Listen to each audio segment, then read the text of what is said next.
Como é que é o ti? Qual o som do ti? Ti. Ti. Ti. Tia.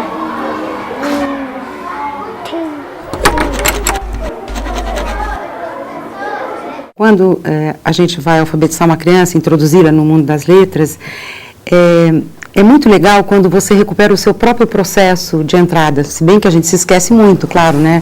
Não vai se lembrar, mas você pelo menos se põe, né, como uma pessoa que não vê uma transparência entre a fala e a escrita na sua representação. E para onde que ele pode olhar com outros olhos? Para os erros, entre aspas, que a criança faz, né? Então, quando ela escreve, sei lá, taque-se com QI, né? Ela não tem uma normalidade, uma doença, uma dislexia. Não, ela está simplesmente escrevendo do jeito que ela fala. A professora Maria Irma Cudri você já conhece. Ela é responsável pelo Centro de Convivência de Linguagens da Unicamp, que trabalha com crianças que apresentam dificuldades para aprender a ler e a escrever. Em suas pesquisas, Maria Irma utiliza como base o livro de Freud, A Interpretação das Afasias. A afasia é uma questão, né, um problema de linguagem, só que ele decorre de uma lesão no cérebro, né? Ninguém nasce afásico. Então, as pessoas que têm derrame, um AVC, ou que tem um trauma, né, que batem a cabeça e tem um traumatismo, ou que tem um processo expansivo, um tumor. Então, tem que ter uma lesão cerebral em áreas, né, em que a linguagem está representada, né, em grandes áreas, para ser afásico. Então, tem vários tipos de afasia e relaciona a afasia, que é, quer dizer, a entrada da criança na fala, na leitura e na escrita, com a saída, entre aspas, do afásico, né? Quer dizer, você tem a criança entrando e o afásico sofrendo, né, com perdas, vamos dizer assim, em relação à língua e à linguagem, né?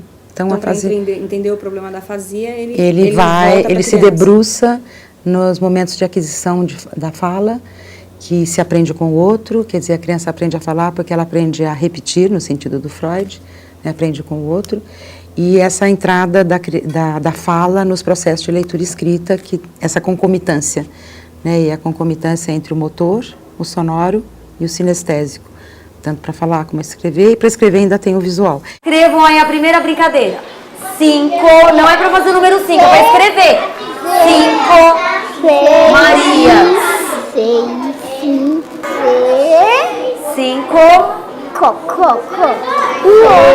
Isso. Não há uma única maneira da criança entrar no sistema alfabético, né? A criança já está na língua, e ela já está na língua, já está no oral. E os métodos, esses métodos que relacionam somente o nome da letra com o som da letra e tal, e aí as sílabas e tal, se a criança não pega isso, ela fica barrada de entrar.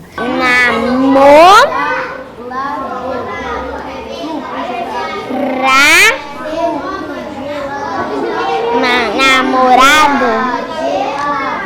Eu já terminei.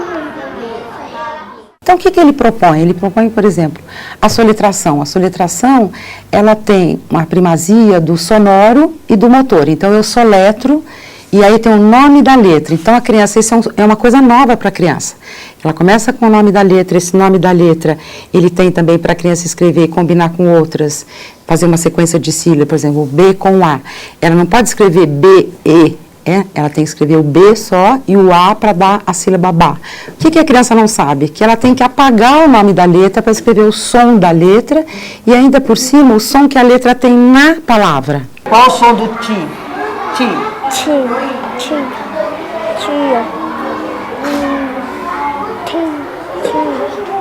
Eu acho que é o I com A. Põe o que você acha que é. Põe para a professora ver. O que vai? Ele tem um parzinho aqui do lado? O I? Tem, lógico, né? E qual seria o parzinho do I para ficar ti? T. Põe o que você acha que é. E aonde vai isso aí? Não é? Aonde que vai? É aqui que vai o T? Que letra é essa? T. E esta? I. Que som que dá o T com I? T. Então é muita informação. É muita pra informação, criança. quer dizer, é complexo. E por que é complexo? Porque é simultâneo. Né? Ela tem que sacar isso simultaneamente. Se por alguma razão ela não consegue sacar essa simultaneidade, ela fica barrada. Né? E aí acontecem os equívocos, por exemplo, podem acontecer equívocos de achar que o que a criança está apresentando é uma anormalidade, é um percurso patológico, quando não, né? Você tem que entender onde ela está no processo para fazer com que ela caminhe no processo de aprender a tecnologia da escrita. Como é que um sistema alfabético funciona? Ou seja, qual é a relação entre som, né, o som e a letra? Como é que é o NHO? N-O. É só o NHO? Não, cadê? Tem O. É o N o quê? N. Eu acho que é só N-O. São 3 letrinhas, e você sabe. Completa o NHO.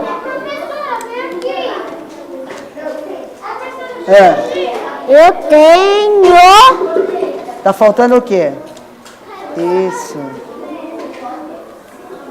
Então, acho importante, sim, o professor saber ter esse conhecimento, né, de como o sistema alfabético funciona, tanto essa tecnologia, quanto as construções próprias da escrita, que a gente aprende como? Lendo, né?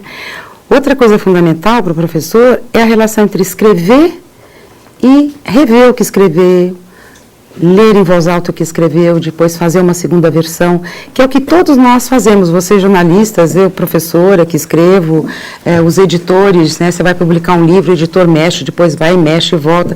A criança escreve e ninguém mexe. Isso vai acontecer o quê? O texto vai ficar sempre como um texto inicial, se ninguém mexer. Eu dou. Eu dou ou eu dou? Eu dou. Eu dou? Você fala eu dou? Eu dou. O que tem no final? U. Então,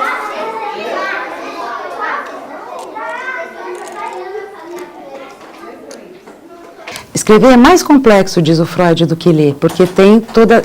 Além do motor e do sonoro, eu tenho o visual, né?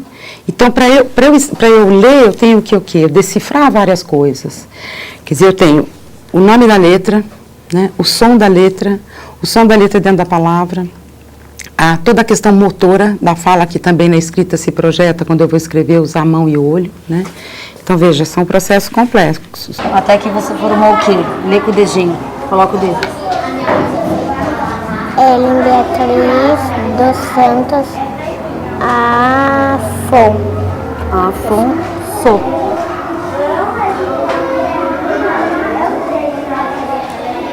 E que fala o Freud?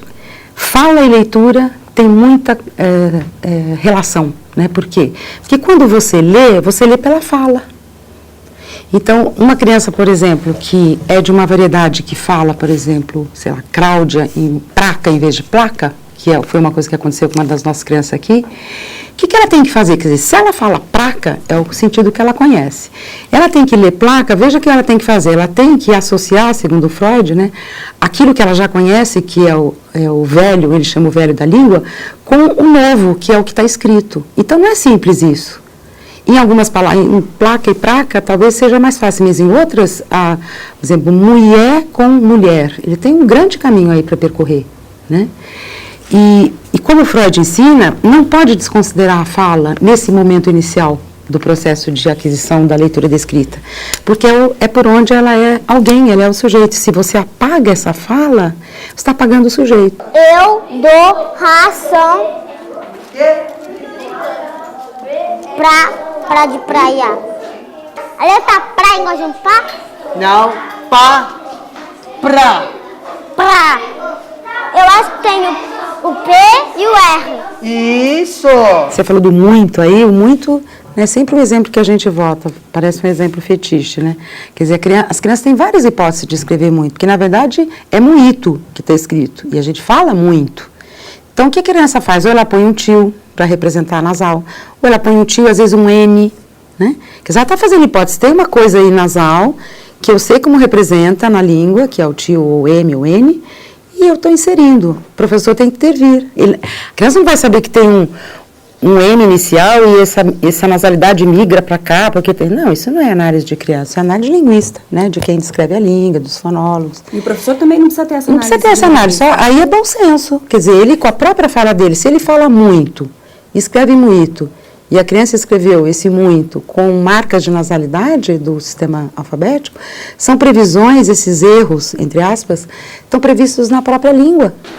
Escreve rão. Ram. Ram. R1. Foi?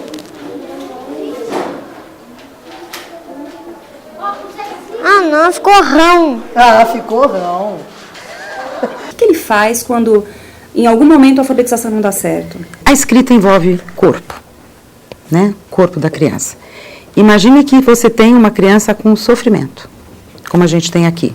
Né? Crianças que sofreram abuso, crianças que foram rejeitadas por pais, mães, enfim. Ou então uma tristeza natural da vida, a criança perdeu, sei lá, um animalzinho de estimação, morreu.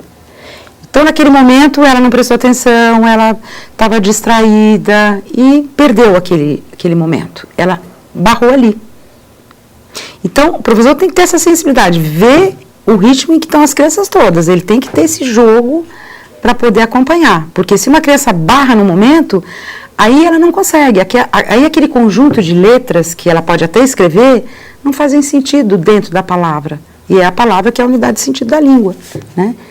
Então, agora, depende muito do professor, da intervenção dele, do conhecimento dele no momento em que está essa criança, porque se a gente tiver, né, sensibilidade, bom senso, olhos para ver em que momento a criança está no processo, você consegue desdobrar aquilo. O V com o I tá junto, o T com o O tá junto, o R com o I tá junto e o A tá sozinho. Tá, mas o nome do Vinícius tem som de A no final? Eu falo Vinícius.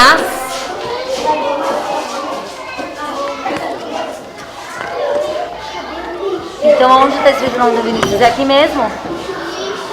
Aqui embaixo. Por que você acha que é embaixo? Espera um minutinho, Cauã.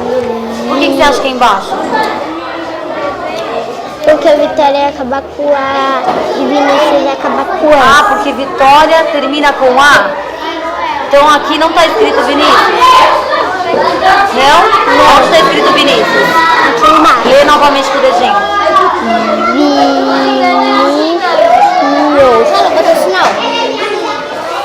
As crianças não aprendem a ler e escrever para transcrever a própria fala, não é isso, mas é a entrada inicial.